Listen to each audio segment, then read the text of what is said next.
artículo 40 de la Constitución Política de los Estados Unidos Mexicanos señala, que se cumpla quién sabe, lo señala.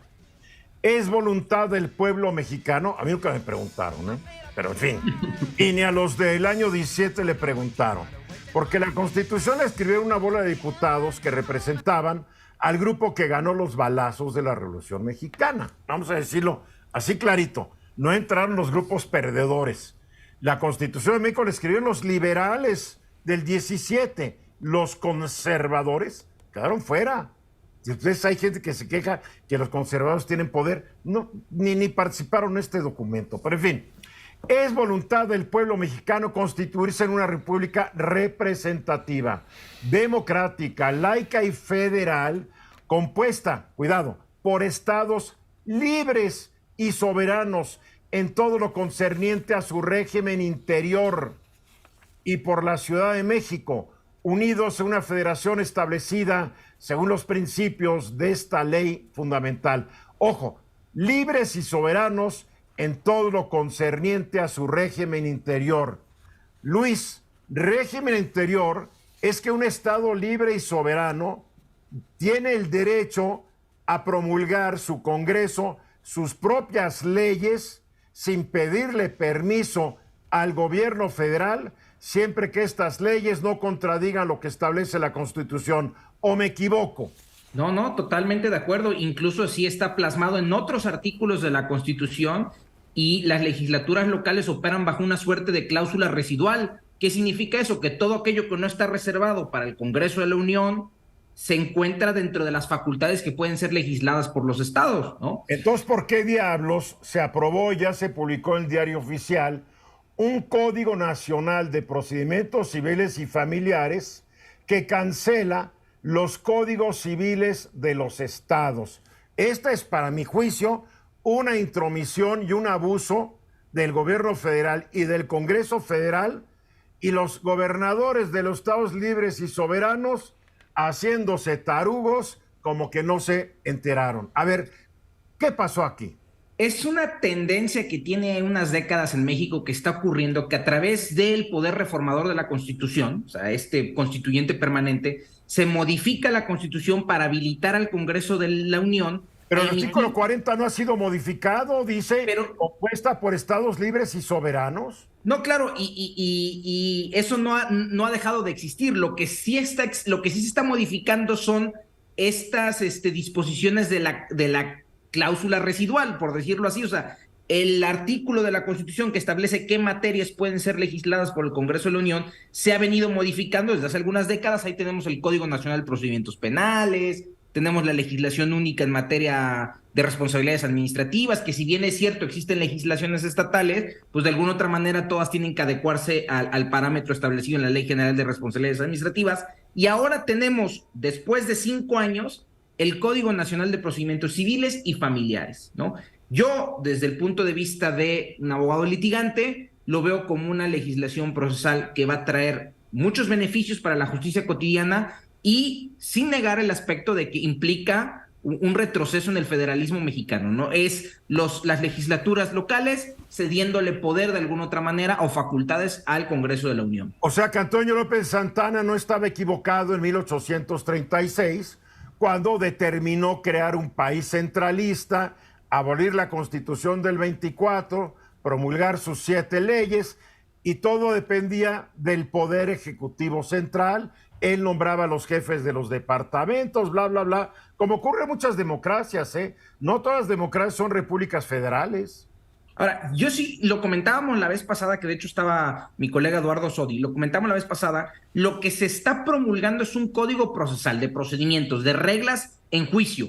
Los códigos sustantivos, el Código Civil del Estado de Veracruz, el Código Civil del Estado de Puebla y así, no se han modificado ni van a pasar a formar parte de un código civil único, ¿no? Pero este código ya obliga a cada estado a seguir unas normas que tal vez en ese estado no se pueden aplicar, o no van con la personalidad ni con la tradición del estado. Por eso son estados libres y soberanos con su historia. No es lo mismo, Marco, que vive en Sonora, que tú vives en Veracruz, que nosotros en la Ciudad de México. Hay diferentes idiosincrasias y costumbres y maneras de hacer las cosas, ¿o no? Yo veo positiva la unificación de procedimientos en todo el país, ¿no? Porque al final van a seguir siendo aplicados por los poderes judiciales locales o federales.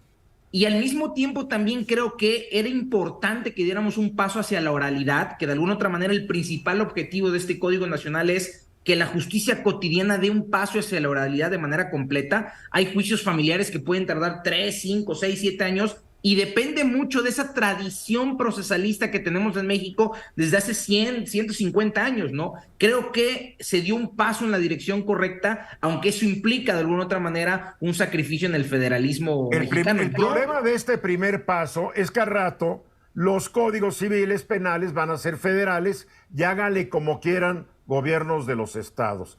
Porque se da el primer paso. Es un primer paso. Muchas leyes federales se han aprobado que han anulado lo que regía en cada entidad federativa. Luis Miguel. Es que yo tengo sentimientos encontrados. Me pasa ahora sí como a López de Santana, que algunas veces fue federalista y otras veces centralista. Sí. Por momentos uno dice, suena muy bien defender el federalismo como principio, pero luego se encuentra que en el detalle o en lo sustantivo significa que alguien puede decir, bueno, en este pueblo nuestra costumbre y nuestra decisión colectiva es, por ejemplo, linchar a los ladrones y así queremos que esté en el código. Bueno, porque eso iría en contra de la Constitución, que están prohibidos los palos, los azotes y... Pero en la práctica tenemos muchas prácticas locales literalmente codificadas, consignadas en un código, que en realidad son estampas de un país que ojalá pronto dejemos atrás. Bueno, a ver, es que la verdad es que el federalismo en México nunca ha existido en serio, en serio. Empezamos a ser un federalismo desde el año 2000. El proceso se revirtió en 2018, bueno, ya estaba revirtiendo, pero cuando llegó ya el presidente López Obrador y cada vez hay más gobernadores morenistas, se han convertido en otra vez, como fue en la época del PRI, en achichincles del señor presidente. Sí, dime un gobernador morenista que le diga no al señor presidente. A ver, ninguno. Pero cuando llegó Fox, los del PRI, los del PRD se le ponían al brinco. Cuando llegó Calderón, lo mismo. Cuando llegó Peña, los del PAN y los del PRD se le ponían al brinco. Hoy sí es señor presidente, la hora que usted diga. Sí, a ver, a mí me ofende el servilismo de las autoridades locales frente al poder central. Pero también veo que en algunos casos lo que una comunidad, apelando a argumentos históricos o idiosincráticos, dice, es que aquí las cosas se hacen diferente y quien llega se tiene que acostumbrar a cómo somos. Y bueno, hay cosas en las que sí, me parece normal comer, beber, lo que un lugar come o bebe, pero hay cosas que digo, por ser mexicano, debo tener los mismos derechos en cualquier lugar donde quiero estar. Nadie discute eso. A ver, Marco, no deberíamos mandar al diablo esta idea del federalismo que se lo copiamos a los gringos, la verdad. A ver, ¿por qué? ¿Cuándo fueron antes de la independencia estados libres y soberanos las entidades federativas? En Estados Unidos son estados libres y soberanos porque fueron 13 colonias totalmente independientes la una de la otra, que decidieron conformar los Estados Unidos de América. En México todo era parte del gran virreinato de la Nueva España. Inventaron los estados. ¿No sería bueno tal vez regresar, vamos a ser un país centralista y al diablo con toda esta mitología? En los hechos sí lo somos en muchos sentidos. Y uno de ellos que es muy poderoso es en el tema presupuestal. El recurso lo capta el gobierno federal y lo distribuye a través de lo que aprueba el Congreso, pero a propuesta del Ejecutivo, entre los 3 niveles, de una forma bastante asimétrica y bastante cuestionable. Porque los gobiernos estatales renunciaron a su derecho de hacerlo. También hay que verlo. En la época del PRI, ustedes ya no van a cobrar impuestos. Sí, señor presidente, lo que usted mande. Exacto. Sí, el famoso pacto y eso hace que se sometan por esa vía muchas de las voluntades de los gobiernos estatales y municipales. Desde ahí estamos mal. En fin, es un tema, como dices tú, Luis Miguel, genera sentimientos encontrados. porque nos han educado desde somos una república federal con estados libres y soberanos, pero los hechos nunca lo hemos sido. Entonces, ¿qué va a pasar, Luis? A ver, para concluir.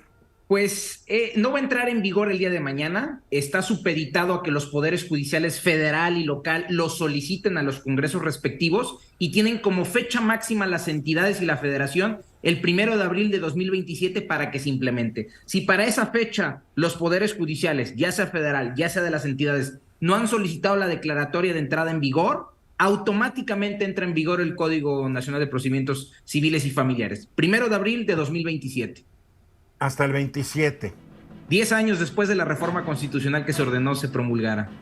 Está bien, gallo gallina. Acuérdate que este país gallo gallina, 3 pasitos para adelante, 2 para atrás, 4 adelante, 5 atrás. Ahí vamos, ahí vamos. Mensajes, regresamos.